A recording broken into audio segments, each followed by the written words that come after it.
बिस्मिल्लाहिर्रहमानिर्रहीम। जन्नत की ज़िंदगी है जिसकी फ़िज़ा में जीना, जन्नत की ज़िंदगी है जिसकी फ़िज़ा में जीना, मेरा वतन वही है, मेरा वतन वही है। मैं सबसे पहले यहाँ मौजूद तमाम मुअज़्ज़ज़ मेहमानों को रिपब्लिक डे का मुबारकबाद पेश करता हूँ और साथ ही तमाम देशवासियों को इस मौके पर मुबारकबाद पेश करता हूँ। इस वक्त पूरा मुल्क 68वें यौम जमहूरिया के जश्न में डूबा हुआ है। ऐसा क्यों न हो जबकि आज ही के दिन 26 जनवरी 1950 को इस मुल्क के ग्रेट लीडर्स ने डॉक्टर भीमराव अम्बेडकर की लीडरशिप में मुसावात का अलमबरदार और इस मुल्क की तरक्की का ज़ामिन कॉन्स्टिट्यूशन तैयार किया था, जिसकी बुनियाद पर हमारे मुल्क का शुमार दुनिया के अजीम तरीन लोकतांत्रिक देशों में होता है। हमें खुशी है कि हमारे इस मुल्क के अंदर तमाम मज़ाहिब के मानने वाले प्यार और मोहब्बत के साथ और अमन और शांति के साथ रहते हैं। इसी वजह से हमारे इस मुल्क को, हमारे इस देश को गंगा जमुनी तहजीब का गहवारा भी कहा जाता है, गंगा जमुनी तहजीब का संगम भी कहा जाता है। हमें खुशी है कि हमारे मुल्क का शुमार डेवलपिंग कंट्रीज में होता है।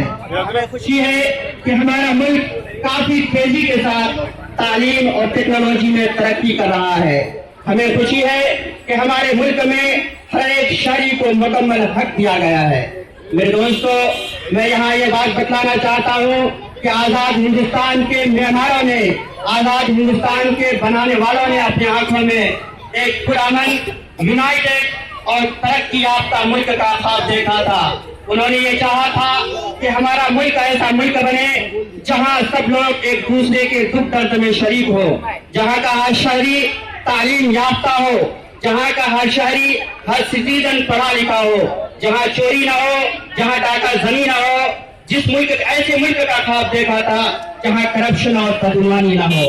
मेरे दोस्तों, एक तरफ डंके की चोट पर हम ये कह सकते हैं कि हमारे मुल्क ने हमें सारे कॉन्स्टिट्यूशनल राइट्स दे दिए हैं, लेकिन अफसोस के साथ हमें ये भी कहना पड़ता है कि कुछ लोग जो अमन के दुश्मन हैं और सेकुलरिज्म के दुश्मन हैं, वो हमारे मुजाहिदीन आजादी, फ्रीडम फाइटर्स के ख्वाब को पूरा होना देना नहीं चाहते। उनके ख्वाब को शर्मिंदा ताबीर होने देने के राह में रुकावट बने हुए हैं। मेरे दोस्तों, आज हमारे मुल्क की सबसे बड़ी ट्रेजेडी ये है कि हमने अपने आप को मजहब, जात पात, समाज और सियासत के नाम पर तकसीम कर लिया है। इसी वजह से आज हर हसास दिल ये महसूस कर रहा है कि आदमियों के इस भीड़ में आदमियत कहीं खो गई है। मेरे दोस्तों, मैं आप लोगों के सामने एक वाकया बयान करना चाहता हूँ, जिससे ये पता लगेगा कि हम किस नफरत के माहौल में जिंदगी जी रहे हैं। हालांकि हमारे कॉन्स्टिट्यूशन ने, हमारे मुल्क ने हमें ऐसा कानून दिया था कि हम आपस में मोहब्बत के साथ जिंदगी गुजारते।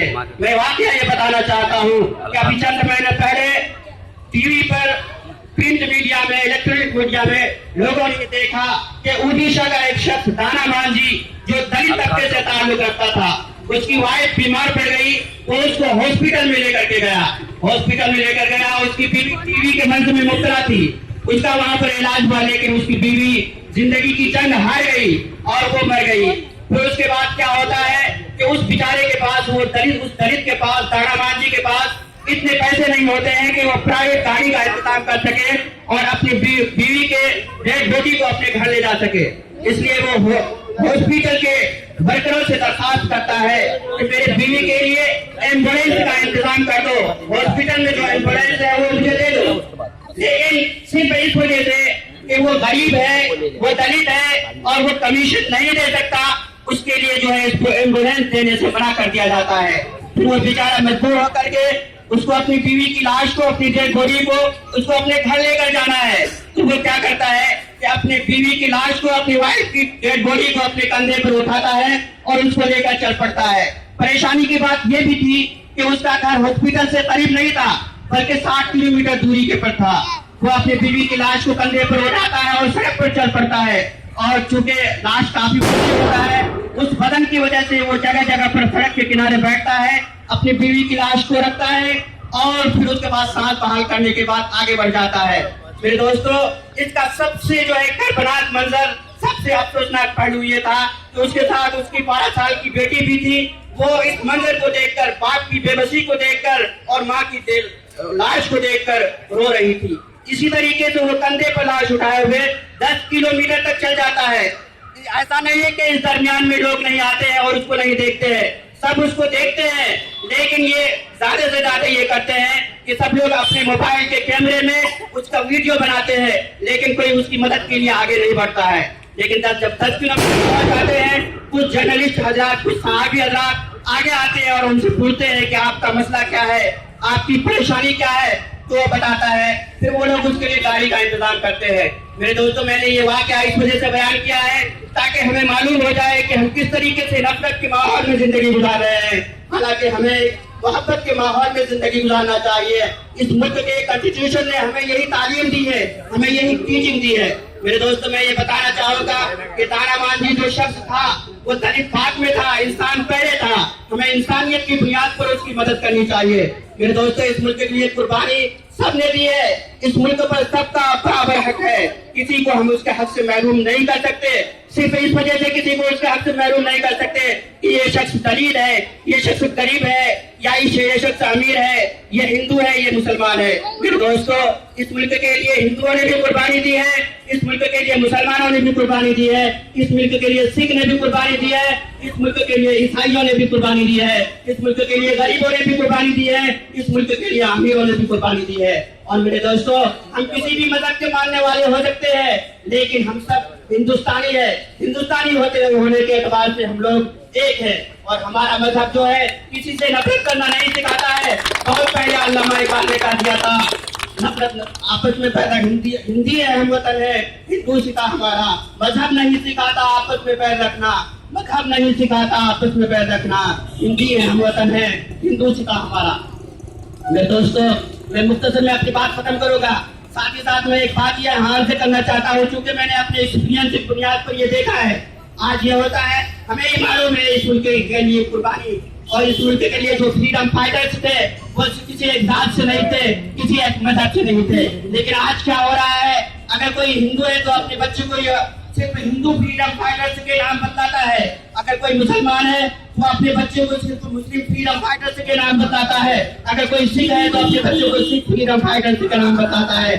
मेरे दोस्तों, हमने मिल करके एकजुट होकर, यूनाइटेड होकर इस मुल्क को आजाद कराया था, उस वक्त कोई तकसीम नहीं थी। और इसी के साथ मैं अफसोस की बात ये कहना चाहता हूँ कि इस मुल्क के लिए जो सिलेबस तैयार करते हैं, जो निसाब तैयार करते हैं, वो लोग भी नफरत की आग में तेल छिड़कने का काम करते हैं। इस वजह से कि सिलेबस की किताबों में, बुक में किसी एक मजहब के फ्रीडम फाइटर्स का नाम लिख देते हैं और दूसरे मजहब के फ्रीडम फाइटर्स को छोड़ देते हैं। मेरे दोस्तों, ये बहुत अफसोसनाक पहलू है। अगर हम इसी तरीके से करते रहे तो ना हमारी तरक्की होगी, ना हमारे इस मुल्क की तरक्की होगी। अगर हमें इस मुल्क को आगे ले जाना है, तरक्की के रास्ते पर ले जाना है, तो सबको एकजुट होना होगा। हिंदू, मुसलमान, सिख, ईसाई सबको एक साथ आगे बढ़ना होगा, उसके बाद ही हम इस मुल्क को तरक्की के रास्ते पर ले जा सकते हैं।